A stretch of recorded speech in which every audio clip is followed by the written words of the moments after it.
Doctor அவர் இப்ப எப்படி இருக்காரு? No problem. ஆபத்து கட்டத்தை தாண்டிட்டாரு. உயிருக்கு எந்த ஆபத்து இல்லம்மா. இப்போ அவர் அப்சர்வேஷன்ல தான் வச்சிருக்கோம். ஜாக்கிரதையா பாத்துக்கணும். டாக்டர் நான் அவரை பார்க்கலாமா? ஓ எஸ், தாராளமா பார்க்கலாம். நீங்க போய் பாருங்க. Thank you.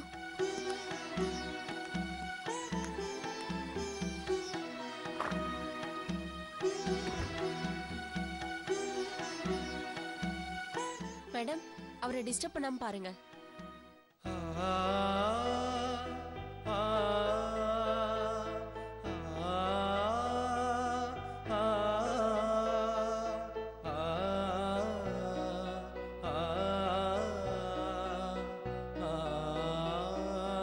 மேடம், நீங்க பாட்டுக்கு உட்காருங்க மேடம். எந்த பிரச்சனையும் இல்ல. இங்கேயும் உட்காருங்க. இல்ல பரவாயில்ல. ஏங்க, நீங்க அவரோட ஒய்ஃப்னு தானே சொன்னீங்க? கொஞ்ச நேரம் அவர் பக்கத்துல உட்கார வேண்டியது தானே?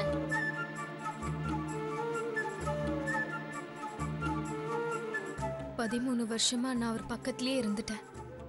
இப்ப நான் நினைச்சாலும் அவர் பக்கத்துல இருக்க முடியாது. இப்ப அவரை சொந்தம் கொண்டாட இன்னொருத்தி வந்துட்டா.